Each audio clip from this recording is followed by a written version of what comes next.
Bismillahirrahmanirrahim. Assalamualaikum warahmatullahi wabarakatuh. Sebelumnya perkenalkan, nama saya Neng Eliza Rusliawati dengan NIM 19210198 kelas B2 Prodi Pendidikan Bahasa dan Sastra Indonesia angkatan 2019 Institut Keguruan dan Ilmu Pendidikan Siliwangi.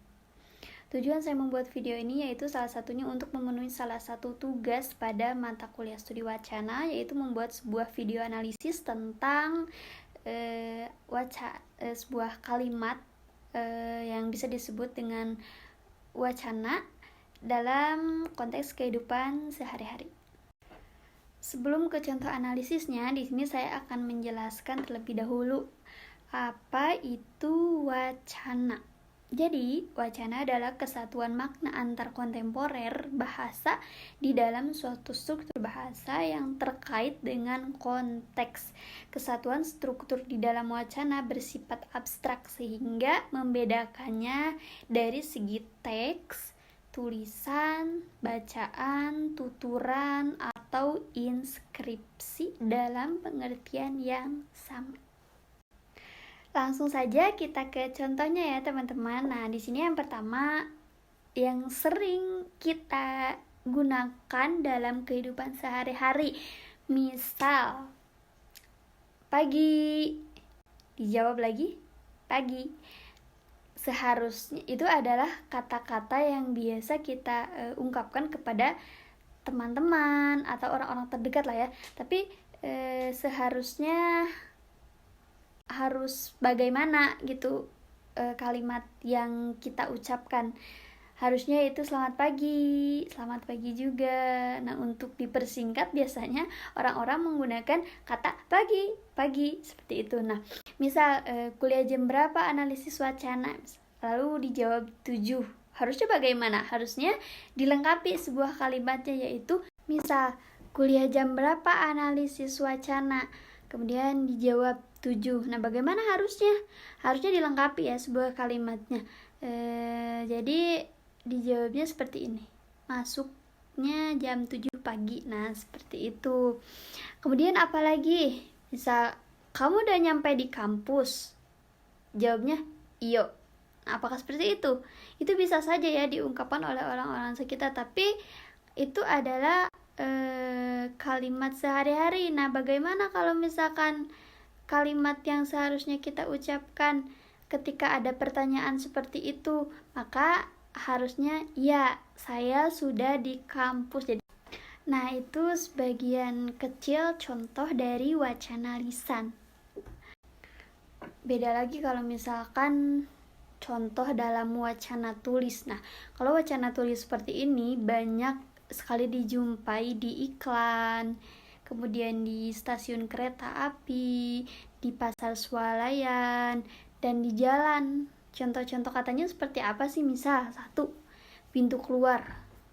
Nah, dari contoh kalimat ini sering ditemukan di stasiun kereta api biasanya, di pasar swalayan, juga di perkantoran.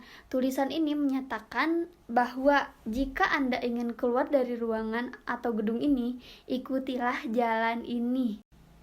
Nah, jadi yang dimaksud Anda itu siapa? Anda di sini adalah siapa saja yang berada dalam ruangan atau gedung itu. Jadi dipersingkat, kata-katanya tuh dipersingkat. Jadi hanya menunjukkan bahwa ini adalah pintu keluar gitu maksudnya. Jadi siapa saja yang ingin keluar dari yang ingin keluar dari sebuah ruangan ini atau gedung ini, maka Anda yang melewati gedung ini maksudnya bisa keluar melewati pintu ini. Maksudnya seperti itu jika disederhanakan lagi. Lalu kemudian yang kedua, yaitu salah satu contoh kalimatnya seperti ini. Jalur evakuasi. Nah, kalimat seperti ini sering kita temukan di gedung-gedung bertingkat atau di jalan. Petunjuk ini menyatakan bahwa kalau terjadi bencana atau gempa yang berpotensi menimbulkan kerusakan atau tsunami, maka ikuti petunjuk arah yang ada untuk melakukan evakuasi ke tempat yang dianggap aman. Jadi maksudnya itu secara tidak langsung memberikan makna bahwa mengarahkan jika terjadi sesuatu maka Anda harus melewati jalur ini untuk mempercepat Anda keluar dari gedung atau ruangan tersebut. Intinya kayak jalur cepat gitu maksudnya ya, seperti itu. Lalu selanjutnya kalimatnya seperti ini, awas tegangan tinggi. Nah, di contoh kali ini adalah sebuah kalimat yang mana menunjukkan bahwa kalimat tersebut adalah peringatan yang ditujukan kepada orang untuk tidak mendekati atau menyentuh tempat itu. Kenapa? Karena memiliki listrik yang bertegangan tinggi. Seperti itu, teman-teman. Kemudian yang selanjutnya yaitu ada pada kalimat kocok dulu sebelum diminum. Ayo, artinya apa? Nah, artinya yaitu contoh tersebut sering kita temui pada label sebuah kotak obat. Pada contoh ini kata obat dihilangkan. Maksud tulisan ini untuk memberitahu kepada pemakai bahwa sebelum diminum maka obat itu harus dikocok terlebih dahulu.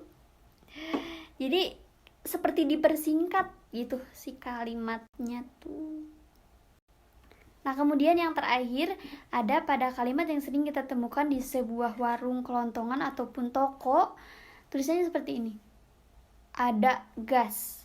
Itu terlihat sederhana sekali ya, singkat sekali si kalimatnya itu. Nah, dari kalimat itu kita bisa mengartikan bahwa maksud dari kalimat itu, maksud dari tulisan itu adalah memberi informasi bahwa di warung tersebut atau di toko tersebut tersedia gas LPG. Maksudnya seperti itu. Kenapa tidak dijelaskan langsung atau dituliskan langsung bahwa di warung ini tersedia gas LPG? Karena mungkin sudah terlihat barangnya ada, tetapi kan orang belum tentu tahu bahwa si gas itu isi atau tidak, maka disederhanakan lagi, dijelaskan lagi, dituliskan lagi dalam bentuk poster, ada gas, yang maksudnya artinya yaitu di tempat ini, di warung ini atau di toko ini tersedia gas LPG. Seperti itu maksudnya. Mungkin cukup sekian yang dapat saya jelaskan. Semoga sedikitnya bisa bermanfaat, khususnya untuk saya pribadi, umumnya untuk teman-teman semua. Terima kasih atas perhatiannya, terima kasih juga yang sudah menonton. Akhir kata, billahi taufiq wal hidayah. Wassalamualaikum warahmatullahi wabarakatuh.